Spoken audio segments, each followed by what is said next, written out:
الفاتحہ۔ یہ حضرت محمد صلی اللہ علیہ وسلم کی نبوت کی بالکل شروعاتی زمانے کی سورہ ہے۔ الفاتحہ اصل میں ایک دعا ہے جو خدا نے ہر اس انسان کو سکھائی ہے جو اس کی کتاب کو پڑھنا شروع کر رہی ہو۔ اسی لیے اس دعا کو سکھا کر یہ نصیحت کی گئی ہے کہ وہ اس کتاب کو سیدھے راستے کی تلاش کے لیے پڑھے، حق کو حاصل کرنے والوں کی سی ذہنیت لے کر پڑھے۔ سورہ فاتحہ ایک دعا ہے بندے کی طرف سے، اور قرآن اس کا جواب ہے خدا کی طرف سے۔ بندہ دعا کرتا ہے کہ اے رب میری رہنمائی کر، جواب میں رب پورا قرآن اس کے سامنے رکھ دیتا ہے کہ یہ ہے وہ ہدایت اور رہنمائی جس کی درخواست تو نے مجھ سے کی۔ تو چلیے شروعات کرتے ہیں۔ بسم اللہ الرحمن الرحیم۔ شروع کرتا ہوں اللہ کے نام سے جو بے انتہا رحم فرمانے والا ہے۔ تعریف اللہ ہی کے لیے ہے جو سارے جہان کا رب ہے، رحمان ہے اور رحیم ہے، بدلہ دیے جانے کے دن کا مالک ہے۔ ہم تیری ہی عبادت کرتے ہیں اور تجھی سے مدد مانگتے ہیں۔ ہمیں سیدھا راستہ دکھا، ان لوگوں کا راستہ جن پر تو نے انعام کیا ہے، جو معتوب نہیں ہوئے، جو بھٹکے ہوئے نہیں۔ اسلام جو ادب اور تہذیب انسان کو سکھاتا ہے، اس کے قاعدوں میں سے ایک قاعدہ یہ بھی ہے کہ وہ اپنے ہر کام کی شروعات خدا کے نام سے کرے۔ اس قاعدے کی پابندی اگر سوچ سمجھ کر سچے دل سے کی جائے تو اس میں ظاہری طور پر 3 فائدے حاصل ہوں گے۔ ایک یہ کہ آدمی بہت سے برے کاموں سے بچ جائے گا، کیونکہ خدا کا نام لینے کی عادت اسے ہر کام پر سوچنے سے مجبور کر دے گی کہ کیا حقیقت میں اس کام پر خدا کا نام لینے کا حق رکھتا ہوں۔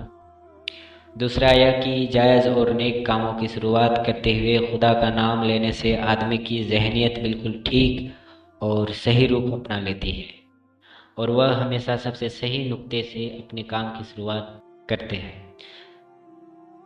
تیسرا اور سب سے بڑا فائدہ یہ ہے کہ جب وہ خدا کے نام سے اپنے کام شروع کرے گا تو کوشش میں برکت ڈالی جائے گی اور شیطان کی رکاوٹوں اور بگاڑوں سے بچایا جائے گا۔ سورہ فاتحہ ایک دعا ہے، لیکن دعا کی شروعات اس ہستی کی تعریف سے کی جا رہی ہے جس سے ہم دعا مانگنا چاہتے ہیں۔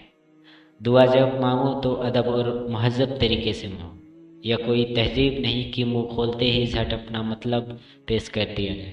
ادب اور تہذیب کا تقاضا یہ ہے کہ جس سے دعا کر رہے ہو پہلے اس کی خوبی کو، اس کے احسانوں کو اور اس کے مرتبے کو تسلیم کرو، اور بات اتنی ہی نہیں ہے کہ تعریف اللہ کے لیے ہے، بلکہ صحیح یہ ہے کہ تعریف اللہ ہی کے لیے ہے۔ یہ بات کہہ کر ایک بڑی حقیقت پر سے پردہ اٹھایا گیا ہے، اور وہ حقیقت ایسی ہے جس کی پہلے ہی چوٹ سے مخلوق پرستی کی جڑ کاٹی ہے۔ دنیا میں جہاں کوئی حسن، کوئی خوبی، کوئی کمال ہے، اس کا سرچشمہ اللہ ہی کی ذات ہے۔ کسی انسان، کسی فرشتے، کسی دیوتا، کسی ستارے گرج، کسی مخلوق کا کمال بھی اس کا اپنا نہیں ہے، بلکہ اللہ کا ہی دیا ہوا ہے، اور وہ خالق کمال ہے نہ کہ کمال والا، یعنی اس دن کا مالک۔ جبکہ تمام اگلی پچھلی نسلوں کو جمع کر کے ان کی زندگی کے کارناموں کا حساب لیا جائے گا، اور ہر انسان کو اس کے عمل کا پورا بدلہ مل جائے گا۔ اللہ کی تعریف میں رحمان اور رحیم کہنے کے بعد بدلہ دیے جانے کے دن کا مالک کہنے سے یہ بات نکلتی ہے کہ وہ خالی مہربان ہی نہیں ہے اور انصاف کرنے والا بھی، ایسا کہ جو با اختیار ہے، اور آخری فیصلے کے دن وہی پورے اقتدار کا مالک ہوگا۔ اگر وہ کسی کو سزا دینا چاہے گا تو کوئی بھی اس میں رکاوٹ نہ بن سکے گا، اور اگر وہ کسی کو انعام دینا چاہے گا تو کوئی بھی اس میں رکاوٹ نہ بن سکے گا۔ اسی لیے ہم اس کے رب ہونے اور اس کی رحمت کی وجہ سے اس سے ڈرتے بھی ہیں، اور یہ احساس بھی رکھتے ہیں کہ ہمارے انجام کی بھلائی اور برائی پورے طور پر اسی کے اختیار میں ہے۔ ہم تیری ہی عبادت کرتے ہیں اور تجھی سے مدد مانگتے ہیں۔